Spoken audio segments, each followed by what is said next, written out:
مساء الخير يا جماعة. احنا النهاردة معانا ضيف من نوعية جديدة. راجل اشتغل في الموقع الإداري أكتر من فترة مع منتخب مصر. أكيد عنده حكايات، أسرار، مواقف، حاجات كتير جدا حابين إن احنا نعرفها منه ونتعلمها منه. حاجات أكيد يعني ورا الكواليس شوية. باشمهندس إيهاب لقيطة، ازيك؟ عامل ايه؟ بركات، منورنا. عامل الحمد ايه؟ لله. كله كويس؟ كله تمام. الحمد كله لله. تمام. الحمد كله لله. تمام. ازيك يا فادي؟ اهلا بيك. ازيك يا وحشني. ايهاب؟ اخبارك ايه؟ خلينا أنا بقى اجيب لك جزء باك جراوند شويه من اواخر السبعينات اوائل الثمانينات. يمكن ايهاب كان معانا في المدرسه، مش عارف طبعا. انت هتفتكر ولا لا. طبعا. وانا كنت بخلص حصه بدري عن المدرسه الكبيره، وكنت بروح من مدرسه خمسه وسته امشي المدرسه اللي هي بتاعت ثانويه عامه وثانوي علشان انا لازم نروح مع ابويا. فكنت بلحق دايما الحصه الاخيره في يوم من الايام اشوف العاب ثانويه عامه. فكنت بتفرج على ايهاب والفصل بتاعه هما بيلعبوا كوره. ليفل الفصل الاكبر كان شافعي، محمد شافعي ايوه. الكبير، وبعدين اللي تحتهم كان الفصل الاصغر كان ايهاب بقى وعصام يوسف. كوره شيك قوي، اه. كنت بستمتع لمده نص ساعه بكوره شيك قوي قوي من ايهاب. كوره حاجه اللي هي فانتاستيك ايهاب قوي. لعيب كبير. بستمتع، وبعد كده كملنا بقى في نادي الجزيره تعالى وطلعت بقى يوم الجزيره. الجمعة الساعة 10 الصبح اتفرج على إيهاب في الملعب الخماسي في نادي الجزيرة، هتشوف نفس الشياكة اللي كنا بنشوفها في منورنا دي المدرسة. طبعا، واحنا سعداء ان انت معانا النهارده، واخونا الكبير. وزي ما انا بقول المقدمه اللي هي كبرتك شويه، معلش، بس دي حقيقه. وفعلا كنا بنستمتع بيك وانت بتلعب كوره فعلا في المدرسه، وبعد كده في نادي الجزيره ودوره الجزيره بتاعت رمضان ودوره الجزيره دورة بتاعت الصيد. وفي الصيف الصيد. عشت معانا يعني رحله جميله. النهارده بقى هنخلص بقى الرحله الجميله دي ونبتدي بقى رحله المهندس ايهاب لهيطه المدير الاداري للمنتخب. من هنا جت ازاي الفكره؟ مين اللي رشحك؟ ابتديت ازاي؟ واحكي لنا بقى تجارب اللي هي الخمس سنين العجاف اللي عشتهم في اروقه المنتخب القومي. طبعا في الاول بجد انا بشكرك يا مانس بجد على حبيبي يا ابني، انت اول نورتني. ما قلت لي يمكن قعدت اسبوع في التاني مش عارفين نظبط ميعاد، بس انت عارف انت يعني العلاقه اللي بينا ايه انت وحب حبيبي. ليك. فادي انت عشرة اتربيت سنين. على حجرك او فما اقدرش. لا يعني بجد انا مش ببالغ، يعني لو انا وياسر. يعني بنقعد نتكلم في 40 50 سنه. صح. ايوه، مش ده على مش الأقل. ايوه يعني في بالظبط. عندي 10 10 سنين. سنين. بالظبط كده، فبنتكلم عمر طبعا. في العمر. طبعا. يعني علاقة طيبة، 10 طبعا. سنين. مدرسة، وزي ما قلت نادي نادي الجزيرة الصيد ونادي الصيد وكورة، وعشنا أيام. يعني أيام جميلة مفيش برجع زيها دلوقتي. كده برجع كده بجد ببقى سعيد بيها. شريط جميل. بجد أنا مبسوط إن أنا أقعد معاك في حياتي طبعا بجد. حبيبي حبيبي. وأنت بقعد أنا بص على السوشيال ميديا كل شوية، وقلت لك يا أيوة مهندس، صح. هو في ايه اللي بيتكتب، الحاجات اللي بتتكتب دي، ايه التاريخ ده رهيب. ايه كمية رهيب. الداتا دي؟ رهيب. ما لا تسألش. يعني بالظبط. وحي لا، بينزل. عشان كده يعني لا، متهيألي أنا عرفت أختار البارتنر. يا لا انت باشا، اخترت ذا رايت بارتنر. شرف ليا يا باشا. ده حبيبي، ممكن ده تختار ده بارتنر. عشرة عمر واخويا الصغير ده طبعا يعني. انت ممكن احنا بادئين تختار. بنفس الورق. ايوه بالظبط. بنفس الورق. انت ممكن بالظبط. تختار البارتنر، لكن انت اخترت الرايت بارتنر يعني. Thank you so much. ده حقيقي، ده حقيقي. حبيبي. انا هودي حبيت طبعا. بس اقول لكم كده. لا منتخب مصر عشت فترة حلوة جدا جدا. يعني انت بتتكلم لما تيجي مدير اداري او مدير منتخب مصر، ده انا في وجهة نظري ده اعلى منصب اداري رياضي بيتهيألي في مصر. صح. يعني طبعا الكرة ليها العشق بتاعها، ليها التاتش بتاعها، ليها الفيلينجز مع الناس. فمنتخب مصر هي انا كنت رحت مجزرة نادي الجزيرة من الحمد لله 92 93. أيوه. قعدت فترة كبيرة، يمكن 4 5 دورات ورا بعض. الحمد لله وماشية وفي جاء حتة القانون والدورتين والكلام صح. اللائحة اللي اتطبقت. اللائحة اللي اتطبقت ده. لائحة فأنا بقالي 8 سنين. 4 5 سنين، فقلت طب ما خلاص بقى. وأنا أصلا كنت في الكورة. أنا أصلا لعبت كورة طبعا أنت عارف يا طبعا. فادي، وكنت مقيد يعني وحكمت. ما اعرفش انت تعرف معلومه، حكمت وصلت عديت درجه تانية، عديت درجه ثالثه، عديت درجه تانية، وكانت مجموعه كلها جميله جدا. بس ما كملتش التحكيم، قلت لا شكرا مشوار كفايه صعب. كده، انا مش عايز اكمل تحكيم. فبدات في 2009 في 2010. ما يلا تيجي تعالى بعد كاس العالم للشباب، كان موجود في مصر 2009. وده لو بتعتبر، انت عارف ان الحدث ده تاني اكبر حدث للفيفا بعد كاس العالم كبار. أوكي. ده تاني اكبر حدث وبيتعمل في مصر. انا كنت نائب مدير البطوله مع المهندس خالد عبد العزيز، الشخصيه الجميله المحترم. ممكن نقعد ابن نادي نتكلم. الصيد برضه. نادي الصيد ابن ممكن نادي نتكلم الصيد. عليها سنين، مش كابتن ممكن طبعاً. نتكلم سنين سنين. فهو شخصية اشتغلنا مع بعض. جميلة. طبعا انا 10 سنين، ويمكن عاشرتوه وهو في نادي الصيد. لا انا عاشرته في الشغل، طبعا. الشغل في الإدارة، في الرياضة، في السيستم. لا يعني فقعدنا فترة حلوة جدا. عملنا حاجة محترمة جدا في كأس العالم للشباب في 2009 في مصر. ده اللي كان سكوب وهاني رمزي صح؟ أيوة صح كده. وكان حتى الافتتاح كان أول ملعب بيتلعب عليه ملعب برج العرب ده. يعني كان قصة، كان أول مباراة. وبعديها بقى يلا الاتحاد، دخلت لجنة المسابقات القسم الأول رحمة الله عليه اللي هو نايف عزت كان موجود. كابتن سمير قال لي تعالى. مسكت بعد كده لجنة المسابقات القسم الثاني. فدي كانت برضو دي تعلمك كرة صح. دي بقى دي الكرة بقى. دي الكرة يعني والمسابقات الصح بقى. انت النهارده شايف تلفزيون وماتش وتقدر تقيم اللي حصل بتاع، وعندك ميديا وعندك سوشيال ميديا وعندك مراقبين وعندك هناك في القسم هناك مفيش حد يعرفهم. لوحدهم لوحدهم يا عيني. طبعا الحمد لله كانت فيري سكسسفول. جينا لمرحله كده. كابتن هنا بريده انا بالنسبه لي ده ايمج حاجه كده. احنا طبعا احنا بورسعيديه زي بعض وطبعا ابناء الحر.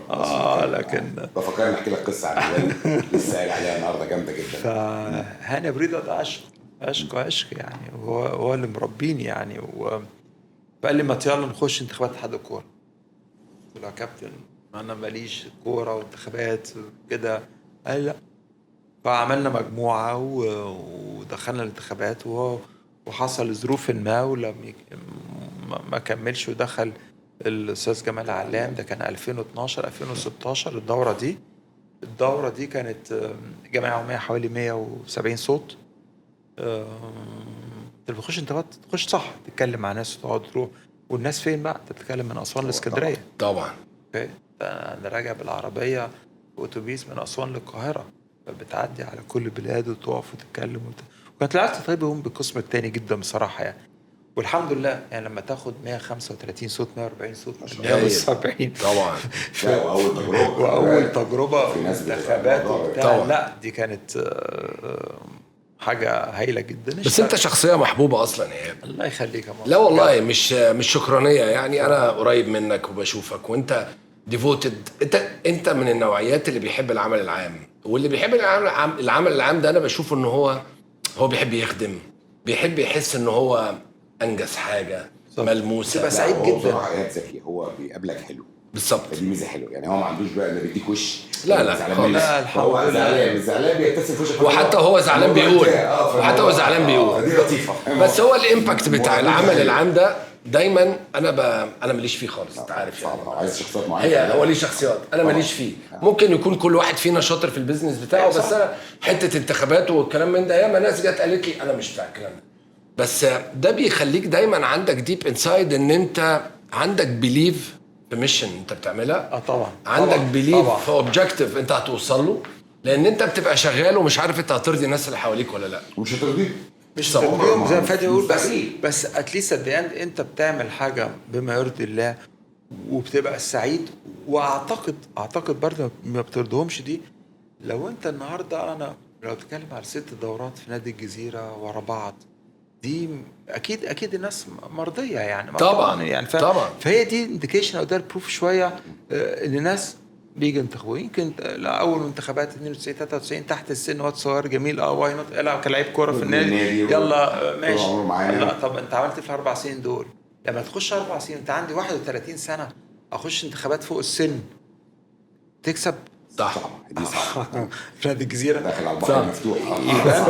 يبقى انت كده عملت حاجه او عندك لسه كتير. ولما تقعد 4 سنين وتخش انتخابات ثالثه وتكسب اكيد الناس يعني صح. سعيده بالبرفورمانس بقى. بس انا عايز ارجع لك تاني بليز على حته المنتخب.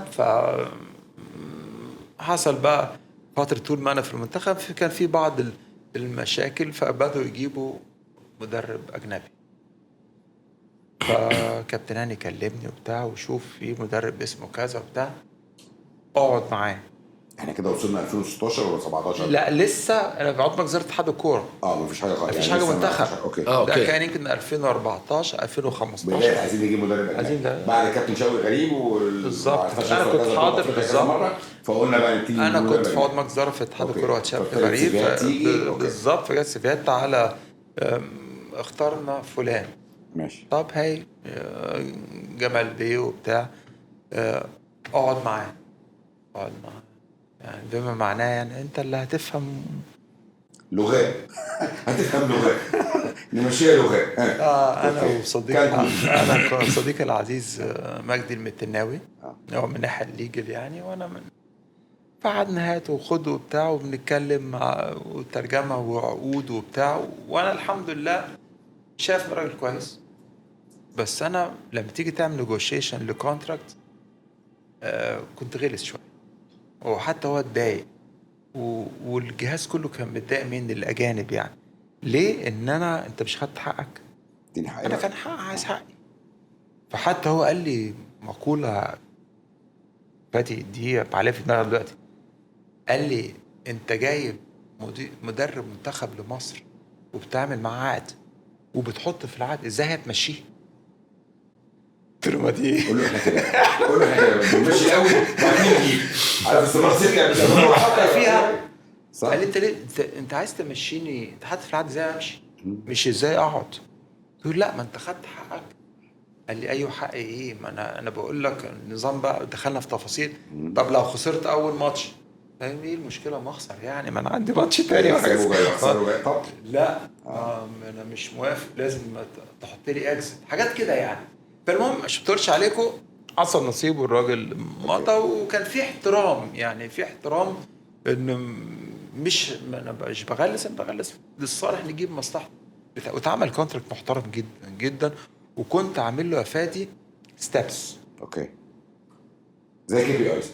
لا ستابس Phases. يعني Phases كده. انت النهارده عندي بطوله افريقيا. اوكي. هتوصل التصفيات ولا لا؟ اوكي. قال لي وصلت التصفيات. قلت له خلاص، يبقى هنكمل البارت 2 من الكونتراكت. ما وصلتش، ثانك يو فيري ماتش، هوصلك على البطاره. قال لي طيب وصلنا كاس افريقيا. قلت له تاخد بطوله افريقيا. بص لي كده قال لي تاخد بطوله افريقيا؟ بقالك ثلاث دورات ما بتروحوش بطوله افريقيا. صح. فبتطلب مني ايه ان انا اخد بطوله افريقيا ازاي؟ قلت بقالك 3 مرات. قلت له كلام لوجيك، بس انا برضو الحته الايجيبشن لا انا عايز اكسب. انا عايز اكسب. الناس بتتقطع. قال لي لا، ما هو انفير مش انفير. المهم قعدنا وصلنا الفورمولا ان يكون احنا في وسط ايه، من 8 ل 4. ماشي. بالاربعه اللي هو سيمي فاينل. اوكي. طب وصلنا السيمي فاينل، كاس العالم، تصفيات كاس العالم. اتأهلت، ما اتأهلتش كاس العالم. باي باي ثانك باي يو. باي. قال لي انا واخد بطوله افريقيا، يمكن اخدها. لا مالهاش حاجه دي سكه. طيب ماشي. فلو هتاخد بالك، وصلنا كاس العالم، دي نهايه الكونتراكت بتاعتي، خلاص ارجع من كاس العالم، انا كده خلصت الكونتراكت بتاعتي. عايزين تعملوا كونتراكت جديد او لا، يبقى ده خلاص. فانت واخده في الثلاث 4 سنين كل ستيب. صراحه خلي بالك، هو هي اتشيفد اوفر ذا تارجت كمان، لان هو وصل فاينل 2017 وبعد كده وداك كاس العالم 2018. فهو بس انا كنت حاطط له اكزيت في كل ستيب. بس هو ما طلعش ولا اكزيت شوت بالظبط، عشان ما يتقالش انت عامل له كونتراكت 4 سنين وشرط جزاء. مفيش شرط جزاء خالص. طيب انا ايهاب متعود ان انت شخصيه مش عنيده يعني، ما يعني ودايما بشوف ان انت ممكن تحس ان انت السكه دي ما كانتش اصح حاجه في الدنيا، حتى لو بينك وبين نفسك، لان دايما اللي بيبقوا برضو في العمل العام ما بيحبوش يبقوا اكسبوزد قوي، او يعني when it comes to mistakes يعني. بس اللي عايز اقوله، انت مش شايف وانت بتعمل الكونتراكت ده بال on that يعني up to that professional level، وحاطط له exit plans في كل فيز، انت مش شايف ان ده مع حاليا ما يمشيش مع لونج تيرم بلان؟ ان انت ممكن تجيب مدير فني منتخب يقعد معاك كتير ويشتغل معاك كتير، فاهم، ومن غير ما يحقق اي حاجه من الفيزز، بس في الاخر هيبني لك تيم جامد جدا. ايه بقى؟ ما هو ده الاكزيت. اوكي مش شرط انك تكسب او شرط انك توصل. حط لي ابني أوكي. ابني تيم. أوكي. لا غير الاوبجيكتيف خلاص. أوكي. الاوبجيكتيف تمام. مش لازم الاوبجيكتيف مختلف. ان انا وقتها دول عندك بطولة افريقيا وعندك تصفيات كاس عالم، يبقى الاوبجيكتيف بتاعي ابني تيم. اوكي لا شكرا. وكان التيم صغير ساعتها. لا 2017 ما كانش كبار. هو حد في كانوا مصر كلهم صغيرين. هيستحملني؟ قال لهم ما تهدوش يا جماعه، ما فيش كاس عالم السنه دي، ما فيش بطوله افريقيا، وما رحناش 3 تمام. مرات ودي الرابعة. ودي الرابعه، يعني بس هربني تيم ان شاء الله. لا ده مش اوبجيكتيف. اصل خلي بالك انا كنت شايف ان الصعوبه علينا كلنا ان انت خارج من 6 و8 و10 عامل وبعدين كل حاجة. 11 10 يعني زي ما بنقول 11 و12 وال 15 كان 2 ورا بعض كده. فما ينفعش. صح. والراجل اشتغل وانا اقعد مصدر انا لحد دلوقتي ما جراش المنتخب. ما يجعل. فجأة كده قبل المجلس ما يخلص بسنة جمال علام كلمني، كابتن انا بريدة عندنا مشاكل في المنتخب، ما تيجي تمسك المنتخب. ما كانش في بقى مدير إداري، يعني ما كانش في كان مدير في المنتخب. لا، كان في مدير اداري الدكتور علاء عبد العزيز. لا ده اداري مش منصب. ما كانش كلمة دي جديدة. مدير المنتخب صح. دي ما كانتش جديده. انا بقول لك مدير اداري احنا كنا عاملين فيها علاء عبد العزيز مدير اداري. اوكي دي كان ماشي. كده صح يا أوكي. راجل. فدي كرييتد بوزيشن جديد. بالظبط. حلو. انا اللي اتكلمت في الموضوع ده يعني. اوكي كابتن انا مع استاذ جمال، انا بس تعالى وشوف. دخلت على التيم. انا خلي بالك برضو انت تفهم في مجال الكوره، انا مش لعيب كوره. ايوه مين الكابتن؟ مين حضرتك يعني؟ اقعد مجزره حد الكوره. ما لعبتش في الجيم هناك. يعني بتاعت الكوره. لعبنا كوره، اعرف نطط كوره كويس جدا. شوية لكن بس- وغلط. بس سوري يا كابتن وقومه. مش زينا. مين انت حضرتك؟ ايوه طبعا. لا وعشان تسيطر على لعيبه واسماء أيوة. بدأت وموضوع. معايا الحمد لله علاقة طيبة. أول معسكر في اسكندرية بدأوا يحسوا لا في كوميونيكيشن، في بتاع، في هات وخد. الدنيا مشيت كويس. وأنا أول معسكر كان بالنسبة لي طبعا مش عارف حاجة خالص. يا أخوانا فين الملفات؟ مين قبل ما أنت بقى بدراعك واشتغل. فعملنا الحمد لله سيستم كويس، عملنا نظام محترم، العلاقة بقت طيبة جدا. لو هنقعد نتكلم فيها كتير. اللعيبة البروفيشنالز جايين من بره وضعهم بقى مختلف، إقامتهم، تذاكرهم، مجيهم، متابعاتهم. احنا وصلنا التفاصيل. أنا كنت لازم تعرف يا فادي، اللعيب المحترف اللي جالك ده باسبوره فيه كام صفحة فاضية. صح برافو عليك. صح ممكن ما نلاقيش تجنيده اخباره ايه. فاضل على كله بيعمل التجنيد التجنيد قد إيه؟ ده طبعا. لكن انت ما اللعيب المحترف ده جالك بباسبور فاضل مفيش ورقه صفحه واحده. وعايز تروح تعمل فيزا نيجيريا. هتعمل ايه؟ تعمل ايه؟ لسه طالع باسبور وهو جالك النهارده مسافرين بعد بكره. فالمتابعه اخباركم يعني الحمد لله بقى فيه احترام، والحمد لله يعني العلاقه طيبه جدا الى الان مع كل الجيل ده. حضري، الشناوي، إكرامي، الشناوي، حجازي، مجموعة شاف طريقه مختلفه، شاف لغه اخرى، في احترام، في بتاع، في سيستم. وما اعتقدش ان احنا في ال5 سنين دي لا انا استدعيت ان انا اخد اكشن في موقف، او النظام انك تخصم فلوس الكلام الفارغ ده لعيبه منتخبات يعني. عشان ما حدش منهم عمل حاجه اصلا. مفيش حاجه بالظبط. يعني ما فيش حاجة. يمكن يعني مهما حكيت لك على تفاصيل تيجي لعيبة بدون ذكر أسماء، لعيبة كوبر هيختاروا. أنا كذا مرة كنت أقول له قبل ما تفكر تقول لي سرك في بير بس تقول لي عشان أقول لك الراجل ده عارف أجيبه ولا لأ. ده يطلع جيشه، يطلع ما عندوش، يطلع الموضوع لازم أعرفه. فيقول لي مثلا فلان ده بتاع مشاكل وعودي وجع دماغي وانا بسمع عنه كذا. الله العظيم يا فادي وحياة ولادي، فلان ده اخش المعسكر او لعبة تخش المعسكر يا اخوانا ده زي الفل. اخلاق، تربية، مفيش نقاش، في التزام، اكل، تمارين، هدوء، بتاع بروفيشنال فيري بروفيشنال. على يا كابتن وانت يعني. فطبعا بدأت احس شوية طبعا المنتخب ديفرنت. طبعا. هل المنتخب ديفرنت ولا الاعلام بياخد جزء من الحدث ويصدره بالشكل اللي يتماشى مع لا هو المنتخب ديفرنت، ان كل لعيب كوره داخل عارف ان ده اعلى ليفل. اعلى ليفل، ولو دخل ما التزمش لابس تدريب مش هيجي مش هيجي تاني. طبعا. هو نفسه يجي، هو نفسه يجي تاني. فاكرين فانيلا منتخب فانيلا مصر. فانيلا تقيله مصر طبعا. المحترف بره لازم يقضي له 70% من ماتشاته مع المنتخبات عشان يعرف يحترف بره، زي البريمير ليج مثلا. الناس دي ما تعرفهاش كتير يعني.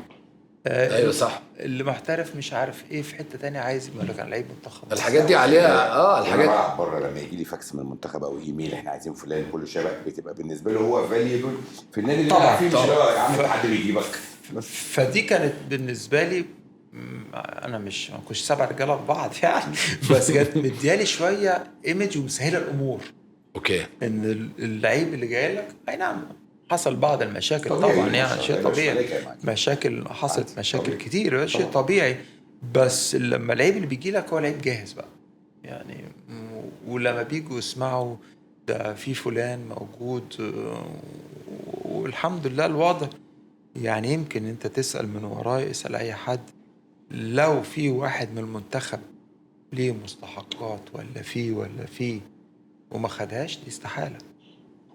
يمكن حتى ما انت لازم تجيب له حقه عشان تاخد حقك. وتذاكر ماتشات اللي عايز يجيب عيلته يجيب طبعاً. اهله يزوروه. لا انت الحمد كل لله. ده بيصب في شغلانه طبعا. مدير المنتخب. انا بقول لك دخلت يعني في انا محتاج التفاصيل 10 تذاكر اهلي جايين من ايه؟ طبعا مش عارف عندي مشكله في ايه كذا، باخد وانا دواء كنت في إيه قلتها كل ويمكن ناس زعلت مني أنا كتير. انا كنت دايما اقول لهم ده زي الفرح، لعيب الكوره هو العريس، العريس هو اللي ياخد كل حاجه، وبعدين بعد كده بقى لعيب الكوره لازم يكون مبسوط، نايم مستريح، ترانسبورتيشن، اكله شربه لبسه ريلاكست.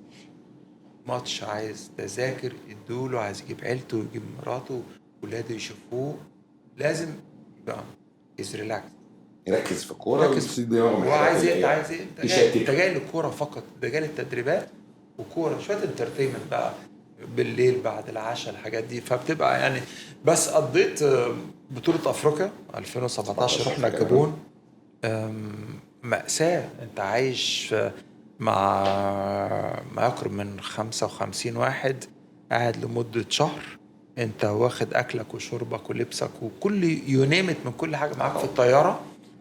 وانا كنت دايما يمكن الفكرة دي كان بتجيب دايما بتروح مرة واثنين وتوضب كل حاجة، ويمكن هتقولي انت ما ده المتبع وده كل نادي بيعمله وكل ماشي، ما احنا بس الحمد لله بدأنا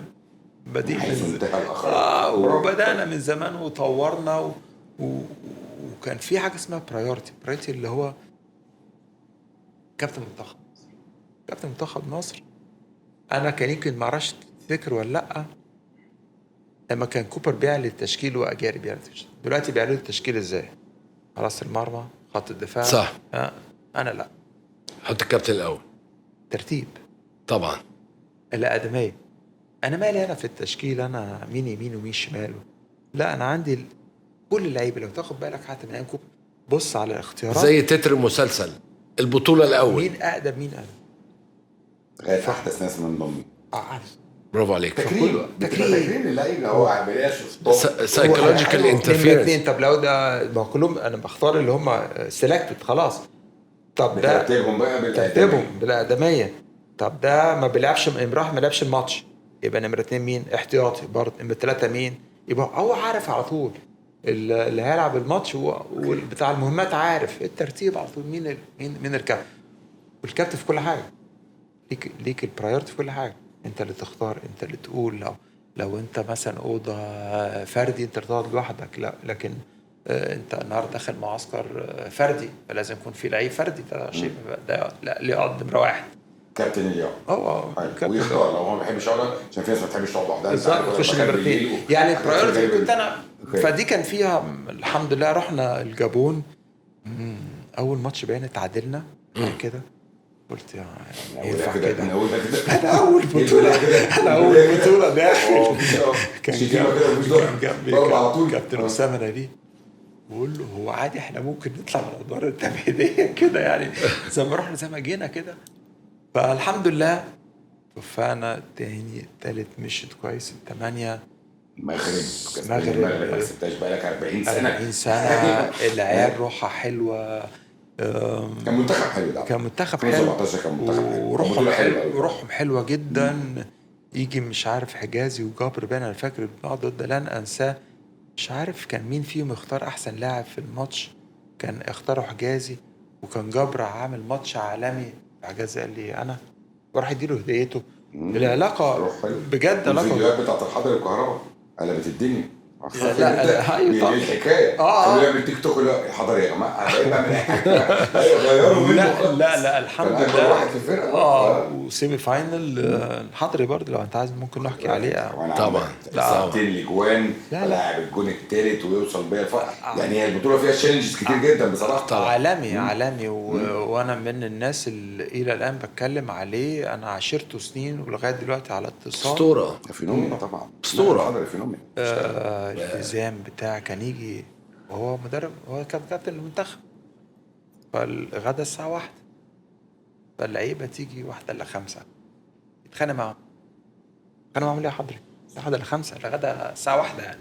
لا لازم يجي قبلها شويه عشان لو مش عارف حصل له ايه يروح لا يعني في التزام. ما كانش يوصل يبقى كده من غير ما يكون كده بصراحه. طب هل يا ايهاب محمد صلاح علمك حاجات خليتك تشوف تاخد منه جايد لاين لبقيه اللعيبه؟ بص محمد صلاح حاجه بجد من الكواليتي. مش هقول كلعيبه، مش هتكلم في اللعيبه. لا احنا بنتكلم على ديسيبلين. لا احنا ما زلنا على اتصال. ابن دايما بكلمه بيكلمني يجي مصر على اتصال. طبعا حاجه ديسيبلين فيري بروفيشنال.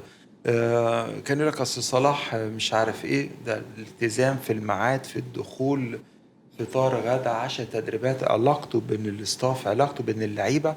لا حاجه جميله جدا، ربنا يبارك له. يعني كنت انا بعمل حاجه بقى، كنت بجيب دايما البروفيشنالز بعد العشاء كده 4 5. كان وقتها رمضان، حجازي، تريزيجيه. ده قصه ثانيه. تريزيجيه ده جميل، ده فاتح بني ادم حاجه. خلي بالك تعب قوي على ما وصل. يعني كلهم تعبوا، بس ده واحد قبل كده مش فاكر. تفتكر الحلقه بتاعته مع شوبير اعتقد، وقال لك انه في 2 مدربين ورا بعض كونسيكتيف مشوه من النادي الاهلي اصلا وهو صغير في الناشئين. لا ولد اخلاق ادب يعني بجد. بشوف هو صلاح وحجازي من الناس الجميله المحترمه يعني. فكنت اجيبهم بروفيشنال زول. فكنت اعمل ايه؟ اقول لهم ممكن تقولوا لي ايه اللي بتشوفوه في فرقتكم بره ناقص عندنا. الله عليك الله عليك. فيجي تريزيجيه لا كله تمام. تقول لي يا عم انا مش ما تجاملنيش تجاملني انا مش بالظبط. انا بقول لك انت وانت في فرقتك بره بتعملوا ايه في الكامب؟ سافركم، اكلكم، شربكم، اللبس، بتخش اوضتك ازاي، بتلاقي الحاجات دي تفاصيل، مين بيتابع لك حاجتك. قول لي عشان لما تلاقي حاجه عشان نعدل.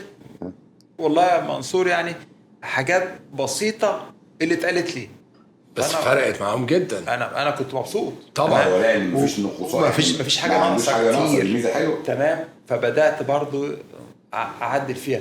فانا بالنسبه تقول لي بالنسبه لمحمد صلاح، لا انا كنت لازم اقعد اسمع منه. ودايما في اول الكامب محمد صلاح طبعا ليه وضع مختلف. جيبه واتكلم معاه، حاجه مضايقك، عايز حاجه معينه، حاجه بتاع يعني.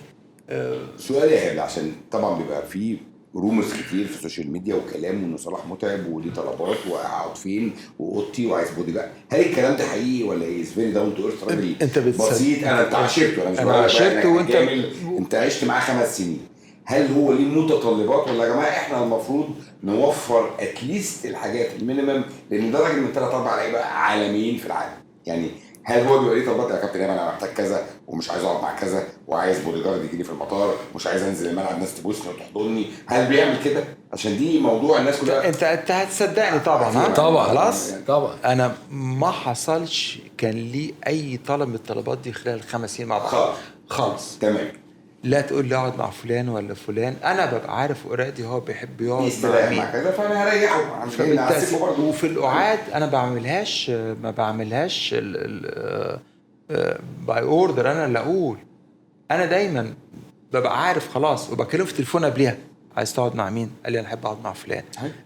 عبد الله السعيد عايز اقعد مع عبد الله السعيد ده متهيألي كمان انا مش بونبونايه. لازم اضايقه، انا مش جاي بضايقه ولا حاجة. بونبونايه ده. ادب واخلاق ولا انا بقول لك، انا ال5 سنين والله العظيم يعني انا ما لقيتش غير مشكله يمكن واحد. هنقول الصغيرين. هنقول واحده وخلاص، هنمشيها يعني وقرار تاني بس يعني ممكن يبقوا صغيرين شويه غير نفس كده الواحد. ممكن الصغيرين يا بس يعني الصغيرين اللي ما عندوش، ما اقصدش الصغير في هو السن. محمد هاني ده ما كانش صغير لما دخل معانا في اسوان صح. قبل 2016. صح ادب اخلاق. هي شخصيه، هي شخصيات طبعا. ممكن تبقى كبير ومشاكس مالهاش علاقه بالشخصيه لا مش فاكر انا حد. اكرم توفيق واحمد توفيق لما كانوا 2015 16 دخلوا في لا هو الاول. الحقيقه بص زي ما انت قلت، هو لا. ال5 سنين دول يمكن المشكله بتاعت كاس العالم والمشكله الثانيه بتاعت 2019 وحاله فرديه واتكررت مرتين ان هي لها علاقه بشخصيه معينه، انما هي غير كده كده اللعيبه كلها كانت ملتزمه صح؟ يعني عمرنا ما شفنا مشاكل. طيب انت راجل صاحب اكسبيرينس في انا بس عايز ارجع لك سوري يا منصور على موضوع صلاح. انا ما شفتهاش خالص ونيفر دي منت ولا طولب منه او من ولا اي حد. بزنس كلاس يا جماعه. لا انا كنت بجيب كده. انا طبعا بس ده طبيعي، ده طبيعي. ما بيطلبش. بس طبعا خلي بالك برضو عشان نبقى فار، الفتره بتاعت صلاح في 2015 16 17 18 الدنيا برضو كان صلاح برضو اسم كبير يعني، بس بدأت تزيد مع السنين. صح. والطبيعي لما كان بيطلب حاجه سبيشال ما طلبش مني، انا ماشي من 2019 20 الطبيعي ده نورمال لانها كومباتبل مع الزياده اللي هو طبعا لا طبيعي. بس اصبح من بس احسن 3 لعيبه. ايه طلباته يعني يا فادي؟ انه اقعد وما اقعدش؟ لا استحاله. وكان يجي هو يقول مثلا انا مش جاي بكره هيستأذن عادي زي اي لعيب. اي لعيب معاه لعيب في ام بي، انا ممكن بقى شويه انا جاي النهارده جاي من السفر عندي ظرف هشوف اهلي فاتاخر شويه ماشي طبيعي which is normal. اتفضل ما فيش مشكله. بس مش بقى في تليفوني وما باجيش لا سوري. لكن طبعا بقى حته طبعا الميديا حواليه واللي عايزين هو برضه هو فيجر حاجه طبعا حاجه ايمج وفيجر، واي واحد يتمنى ان هو يتصور معاه ولا يكلمه، فشيء طبيعي. واحنا خلي بالك الفتره بتاعتنا دي الناس كلموهم حوالين المنتخب، يعني الناس كانت مبسوطه المنتخب في روح كانت حلوه وكاس العالم الناس حبت المنتخب ده، فطبعا هو الناس عايزه تشوفه يعني. وهو بني ادم يعني ما شيء طبيعي بقى بيحصل بريشر وبيحصل عليه ضغط. يمكن انا عندي مواقف كتير معاه وشلنا كتير انا وهو يعني، فشيء طبيعي لما يجي يطلب حاجه معينه طبيعي سكيورتي مش هنقول ان هي ده نورمال يعني طبعا ده نورمال يعني. لكن ان هو يقول انا اختاره ما اجيش وما اقعدش وما اكلش الاستحاله واستحاله وقتي ومعرفتي في صح استحاله يعمل حاجه زي كده استحاله. فده رد بس. طب انا ما عنديش تالنت الذاكره زي الاخ فادي. الله اكبر عالمي. الله اكبر. امبارح بالصدفه انا اتفرجت على حلقه ابراهيم فايق وشيكابالا، وهنا سؤال. شيكابالا انا امبارح شفت شخصيه بعيدا عن زملكاويتي، انا شفت بني ادم رائع جميل جدا جدا جدا جدا. ممكن الحوار اللي احنا بنقوله ده نمنتجه لو هو ملوش وجود في الحلقه، بس انت اتعاملت معاه طبعا. هو فعلا زي ما انا زملكاوي دم ابيض وبعشقه، بس الناس بتصوره في حته. هو امبارح لما اتكلم انا حسيت ان هو ضغوط، ممكن يكون سريع الغضب، ممكن يكون عقل على يعني متاخر. بس عايز اسمع رايك. انا عاشرته انا اهلاوي. انا طبعا مش اي اهلاوي. بورسعيد اهلاوي جامد. اهلاوي جامد. اهلاوي جامد ما بيحصلش كتير. انا عاشرته واللي بقوله ده الامانه يعني. انا ما شفتش لحظه او 5 دقايق او 10 دقايق مشكله مع شيكابالا طول ما موجود انا مع المنتخب. هترد ده برضه لعيب كبير يعني، مش لعيب كبير طبعا يعني مش مشكله. انا ما بتكلمش على المشاكل، على طلبات، على هدوء، على ادب، احترام، تدريب، دخول اتوبيس، التزام، مواعيد، اكل، شرب، عشاء، غدا، تمام. التزام، ما فيش نفس، علاقته طيبة كلهم. لا، علاقة طيبة جدا. وانا العلاقة ما بكلموش كتير، بس لما بشوفه لا في احترام الى الان. انا عشرته، انا ما شفتش الحلقة دي بس سمعت عليها، جامده جدا. سمعت عليها ونفسي اشوفها. هو قال حاجه، قال بص انا كنت بروح المنتخب، يمكن مش ايامكم، يمكن من كده. لا مش ايام ايهاب، لا شحاتة. ايام حسن يقول لك شحاته. لما كنت بروح كنت بحس ان انا غريب، يعني هو ايه زي ما محجم في منطقه ان هو مش هيلعب، مش لازم تعمل مشاكل، فخليك في حالك وانا في حالي. يعني في فرقه مقفوله على نفسها، الراجل مش جبالة جاي كده ايه ارضاء للراي ليه؟ العام هو والسوشيال ميديا. هو كوبر كان محتاج حد يعمل له لا كده خالص. وياخدوا كاس العالم، مش صحيح. بطولة افريقيا. صح. فاهم قصدي؟ هيلعب مش هيلعب دي مش فنية، بالظبط. فنية طبعاً. لكن بالظبط. انه ياخده ويوديه وبتاع لا. وبعدين انا بقول لك انا عاشرته، وبعدين برضو العشره انك بتعرفه وتشوفه، ده انت بتنام واكل شارب بالظبط. معاه 24 بالظبط. ساعه، وبره. 24 ساعه بالظبط. مش- وعدد مش هيمثل كتير 24 ولاعيبه ساعة. صباح كتير. الخير، صباح أيوة. الخير، بالظبط. هيمثل هدوء، 24 خروجه، ساعة. تمرينه، خروجه، بعد العشاء لو في انترتينمنت، في اي قعده، لا حاجه محترمه جدا. انا بشوفه في الزمالك وفي الماتشات والعصبيه وفي الملعب، انا اقعد ابص كده، ده مش أخوان، هو شباب، ده مين ده؟ مين ده؟ ده مين ده؟ يبقى فيها غلط. ما هو البني ادم هيكون في اي مكان، هو انت صح. عصبي، انت عصبي، بس انت عارف هادي. بس ايه اللي بيحصل في الملعب ده وليه مشدود كده، وفي خناقه وفي شده وفي بتاع، وانا انا انا انا, أنا مش بكذب، انا عاصرته. لا ما شفتش منه، مش يوم شفتش منه لحظه. صح. انت عارف انت برضو اكيد انت عارف يعني ايه، يعني انا اعرفه في حوارات وبتاع. هو نوبي، مش حد يشتمه، والناس دي طبيعي، أي حد الشتيمه مش نوب، أي حد. بتتريجر معاهم جدا، فاهم؟ فيعني بعيدا، هو ده مش موضوعنا. انا كنت حابب بس ان انا يمكن احنا مقارنه بالبرنامج امبارح على شاشه التلفزيون، البودكاست بتاعنا الحمد لله عندنا ريتش كويس، الناس كلها بتتفرج علينا ونسبه كويسه. بس فعلا انا كنت حاسس ان هو محتاج ان الاعلام يفهم الناس حقيقه الولد ده، لان الولد ده جميل. يعني هو امبارح اول بدايه الكلام قال لك يا ريت ماتش الاهلي والزمالك سوبر افريقيا فلوسه تروح لغزه. يعني هو ابتدى الحوار اصلا ببوسه، عارف تخليك بقى. لا انا جاوبتك على قد السؤال يا منصف بجد، وبما يرضي الله، يعني مش لا بزوق الكلام. تمام. انا دي حاجه عصرتها ايه اكتر وعشرتها. مشكله بقى حصلت لك في طول فتره بلاش ادارتك بقى، ما احنا قلنا في واحدة مش هنتكلم للمنتخبات عليها بقى. لا، أنا عايز أقول خلتك لك بس- تحيرك شويه؟ عايز اقول لك حاجه على شيكابالا ومحمد صلاح. اوكي. انا قلت لك ايه في اول حديث؟ اللعيب الادم هو بيعمل ايه؟ بيختار كل حاجه. صح. تختار كل حاجه يعني ايه؟ كل حاجه تختار نمرتك. حلو. شيكابالا ادم ولا صلاح؟ شيكابالا. شيكابالا كان بيلبس 10 في المنتخب، بيلبس 10 في المنتخب. ايوه. وصلاح موجود في كاس العالم ولا لا؟ ايوه. طيب مين اللي يلبس 10؟ شيكابالا. صح. هو لا ادم. لما تيجي تخبط عليه وهيفتكر الكلام ده، بقول له يا شيكا موضوع صلاح وعشرة، قال لي ولد كلمني، هو صلاح يختار لو عايزه. دي تطلع من بني ادم، انا لسه بفتح الحديث معاه.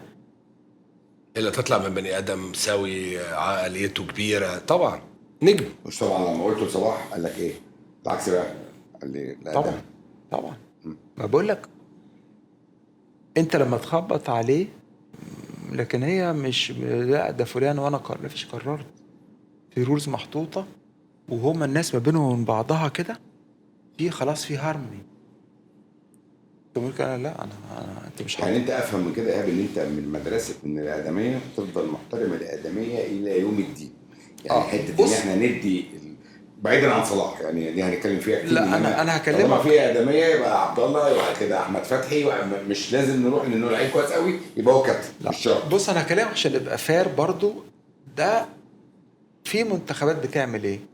في منتخبات بتقول لك الاقدميه بعدد الماتشات اللي صح. لعبوها في المنتخب، كويس. ودي نقطه فاليد فاليد وتحترم. مش سن بس طبعا. وفي انتخابات يقول لك ايه اللي دخل حط رجله في المنتخب في اول ماتش رسمي صح، لعبه، لو فرقت شوط حطك انت الاول، حطك انت الاول زي صح. حجازي في حجازي فرق ماتش. والنني حجازي والنني وفي كهربا وحد كمان. لا في واحد ثالث، عبد الله لا عبد الله ادم، لعبوا في نفس الماتش سيراليون تريزيجيه حاجه كده، لا يبقى افتكر لك مين في حد قال لك انا لاعب شوط قبليه 3 هي نيمي وحجازي ايوه صح. من بعض قوي. فهم دول في منتخبات بتقول كده، في منتخبات اللي يقول لك، في منتخبات يقول لك ايه ده مستلم البلاير بقى الاحسن، وفي منتخبات يقول لك ايه اللي انا مش مقتنع بيها البلاير احسن، واللي مش مقتنع بيه برضه ايه علاقته باللعيبه دي ما بقتنعش بيها، اللي هي الكاريزما. هو عنده كاريزما انا بقتنع بحاجتين وكده. بقتنع بحاجتين، وده اللي كنت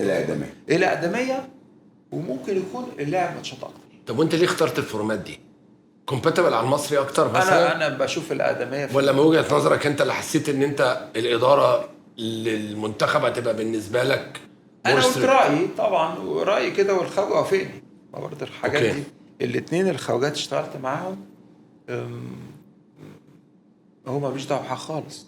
بعد اذن حضرتك انت ليك ملعبك التكنيكال، ليك طلباتك تقولها لي اذا كان قبل المعسكر او بين المعسكر او ده، ليك طلباتك هتكون عندك، لكن انت تقول لا ده تشيله من دماغك خالص. اي اداريات مالكش دعوه بيها خالص. لا طيارات لو في قصور تيجي تقول لي معسكرات ولا تشيل شنطه، انت تطلب ايه المطلوب وانا اجيبه، ولا لعيب يشيل شنطته. اوكي يعني المهم يعني، فدي ردا بس على المنتخبات. لا انا افضل الحته برضه حته مهمه، ما انت ممكن تكون لعيب قديم دخلت المنتخب وبعدين قعدت 10 سنين ما دخلتش ورجعت تاني، فدي حالات نادره جدا ما حصلتش يعني. ما حصلش يعني. طب سؤال، انت في الاثنين الاجانب اللي عاصرتهم هل حد فيهم تطرق لقصه الكابتن وشرط الكابتن، ولا كانوا لا جزء من كده؟ يعني خلي بالك هي ظهرت مع حسام البدري، هي ما كان لغايه الجيل يعني الوقت بتاعكم القصه لم تصل تماما وصلاح لم يثيرها تماما، كانت ماشيه بالادميه زي الفل. قصه بقى يعني هل الاجانب عمرهم ما جم لك وليه مش صلاح الكابتن؟ يعني غريب قوي انه من احرف 3 لعيبه في العالم ومش كابتن منتخب مصر، يعني انتوا ازاي ما بتدوهالوش؟ عمر ما حد كان في دي خالص. طيب هما المدرستين بيحترموا الادميه، يعني ارجنتيني ومكسيكي ودول مدارس قديمه. خلي بالك وبرضه خلي بالك انا ما كانش قراري 100% طبعا. انا بعرض على الراجل اتحاد الكوره ده الاحترام في كذا وكذا وكذا انت رايك ايه؟ انا رايي مش كذا. خواجه انت موافق على رايك يعني خلاص. لكن لا ما ظهرتش غير احنا جبنا لنفسنا شغلنا كده، ما كانت ماشيه حلوه فاهم يعني. انا عارف اللي حد العفريت يصرفه ما كانش ليها، كانت ماشيه كويس، والراجل كان راضي وما بيتكلمش، لان كان في عبد الله وكان في حجازي وكان في احمد فتحي واصحابه. علاقه عبد الله بصلاح قويه جدا قويه، وفتحي لطيف وحبوب وجدع وكاريزما يعني فتحي يمشي عليه كابتن بصراحه طبعا، احمد فتحي يمشي عليه كابتن طبعا وحجازي طبعا. فهو الموضوع احنا جبنا لنفسنا كده. والشناوي محمد الشناوي لا داخل عشان داخل منتخب بس محمد كاريزما وانا علاقه طيبه الى الان ما فيش ماتش يخلص ونكون بنتكلم حاجه محترمه جدا وفي حاله يعني الراجل تمرينه في حاله، برود اعصاب، ثبات انفعالي. انا في يوم بتلعب في سويسرا مع البرتغال والدنيا بتمطر ملعب باتيناج. خلي بالك الماتش ده اللي ركب فيه ده اول ماتش. انت عارف اول ماتش دولي ليه؟ انا بقول وبعد كده هنلعب ماتش اوروبي اساسي. اتكلم معاه بقول له يا شناوي الدنيا تمام؟ قال لي تمام. قلت له تمام ايه ده؟ انت بتلعب في سويسرا على ارض فيها مطر قدامك رونالدو وكريستيانو يعني اللي في اخر دقيقه ده مش معقول يعني. حاجه فيري بروفيشنال يعني. عمل ماتش كويس جدا وهايل. ما هو ربنا مبارك له ان هو فعلا بني ادم كويس يعني. فالشناوي ما كانش من المنتخب. احمد الشناوي اللي كان من القدام، لكن محمد دخل في متاخر، بس دخل متاخر والحمد لله ربنا موفقه ويكمل ان شاء الله. طب سؤال، انت من مدرسه الراجل المدير المنتخب يكون ليه اي انبوت فني، ولا يعني يبتدي يقول لك فلان ده احسن باك رايت في مصر لا. ويعمل ايه فلان؟ يا كابتن مش شغلتك، ما تعملش لا. مشاكل، مش يعني لا. سيب الفنيات للفنيين. لا، انا زي ما قلت لك من اول يا فادي، دلوقتي انت كمدير فني خواجه او مصري قلت لك تتدخل في حاجتي؟ لا لا. يبقى نفس العكس بالظبط. يبقى العكس بالظبط على طول. انت سالتني سؤال، هرد عليك كده كمشجع بقى، كلاعب كورة، كمشجع بقى عندي طبعا. فيلينجز كأي حاجة، كأهل لكن ثقة. ان انا اتدخل بس احترام استحالة. الديليجيشنز ده هو اللي بينجح. مليون في المية.